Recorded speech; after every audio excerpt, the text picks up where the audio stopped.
Impulse a à peu près la même technologie que l'ancienne Impulse. C'est une technologie avec un marteau qui tape sur une valve, qui déclenche le tir, qui déclenche la réaction de l'air, qui pousse la bille dans le canon. Et donc, la grosse différence majeure par rapport à ce type de marqueur, on a plusieurs types de marqueurs qui utilisent la même technologie.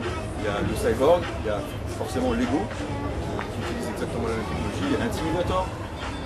La grosse innovation technologique qu'on a posée sur notre lanceur, c'est premièrement le fait que le marteau n'ait que 50 PSI, c'est-à-dire 50 PSI de pression dans le marteau. Ce qui fait que quand vous tirez avec le marqueur reste hyper droit. Il n'y a aucun kick. Ça réduit quasiment à zéro le kick. Vous avez l'impression de tirer avec un spool valve avec la réactivité d'un pop and valve.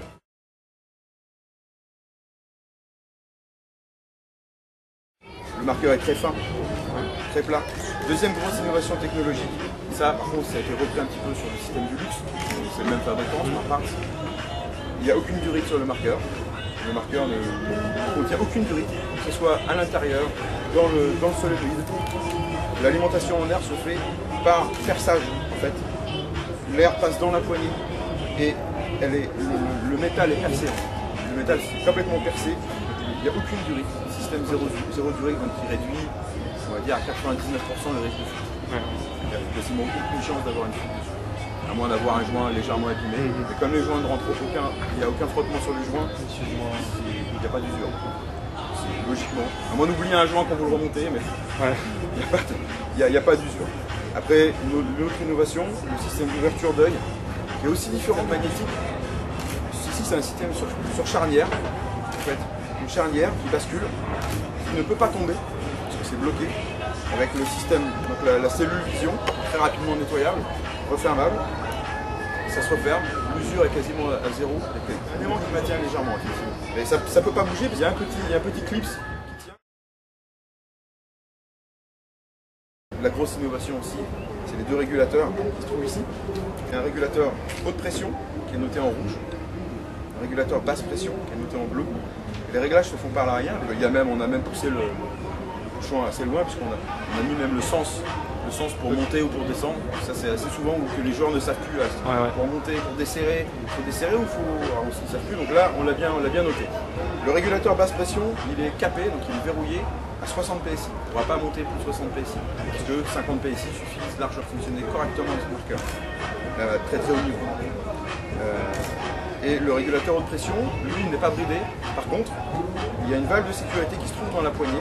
La poignée n'est pas une poignée simple, c'est une chambre d'expansion. C'est pas une valve de sécurité qui fait que si, par mégarde, vous augmentez trop fort la pression du régulateur haute pression, la valve de sécurité va se mettre à fuir et ça protégera votre solénoïde. Le solénoïde est protégé. Il n'y a aucun risque que le solénoïde prenne une surpression et fasse dérailler complètement le marqueur.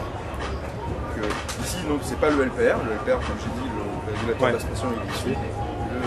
Ici, c'est un volumizer. C'est pour augmenter la chambre, le volume de gaz.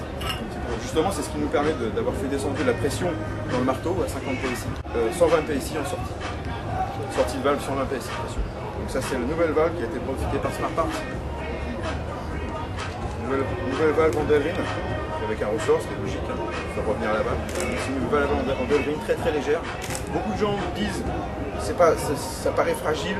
Il faut savoir qu'il n'y a que 50 PSI qui tapent sur la valve. 100 PSI, c'est rien du tout. C'est une douceur absolue. Il n'y a aucune possibilité de casse de la valve. Même s'il y a un malencontrement, ça pouvait arriver. Les marqueurs Smart Parts sont garantis à 100%. Donc on ne voit pas. Il sera livré donc avec deux batteries rechargeables qui ne sont pas les mêmes que le luxe non plus. Et des batteries ion lithium. C'est des batteries donc, qui n'ont aucun effet mémoire. Avec une batterie complètement rechargée, à pleine charge, vous avez la possibilité de tirer 108 tirs, avec 50 cartons de billes, et il sera livré avec deux batteries. Deux batteries, plus un chargeur mural. Il y aura possibilité dans l'avenir d'acheter des chargeurs voiture en upgrade. Le seul point commun avec le luxe, c'est la détente. La détente du luxe est très très bien, donc on ne voyait pas pourquoi on allait choisir une autre détente. On a mis la même détente que le luxe. 4 points de réglage sur la détente. Voilà à peu près ce qu'il y a comme innovation, mais je le répète, la plus grosse innovation technologique, c'est l'absence de kick, ce qui fait que le marqueur est très précis. Il est livré aussi d'origine avec un canon fric. C'est un canon fric designé spécialement pour l'Impulse. Par contre, c'est un pas de vie standard Smart Parts, qui est le même que l'ancien Shotgun NXT, qui est le même que le Ion XE, qui est le même que tous les marqueurs Smart Parts. Tout a été standardisé chez nous. Ce canon-là, vous pouvez l'utiliser sur un Vibe, sur un SP1, sur n'importe quel marqueur de chez Smart Parts. C'est un canon fric, 3 pièces avec un insert livré d'origine. Il y a possibilité pour les joueurs d'acheter d'autres inserts pour pouvoir diamétrer le. Il est vendu franchement avec le top des pièces. Il y a un culotte d'origine aussi. Il est vendu avec le maximum d'upgrade possible. Un prix approximatif pour l'Europe? Prix sûr, 999,95 €. Et une date? Une date de sortie dans 3 semaines. 3 semaines, il arrive en Angleterre, il sera dans les bacs en France, dans les bons shops en France, je pense, un mois grand maximum.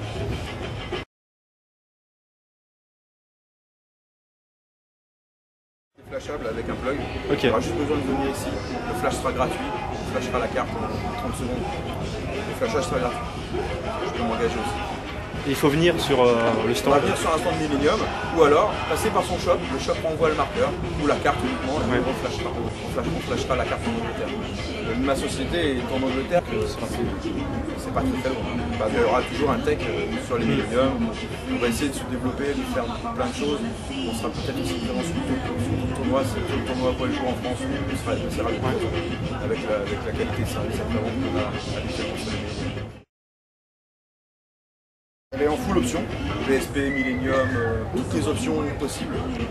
Elle fonctionne par code couleur. Pour rentrer dans les menus, j'ai juste besoin de déverrouiller, parce qu'il y a un verrouillage bien sûr pour les tournois, déverrouiller de l'autre côté, démontant le grip de l'autre côté, on déverrouille, il y a un switch, on appuie sur le switch, on déverrouille, on appuie sur la détente, on appuie sur le bouton on off, on rentre dans les modes.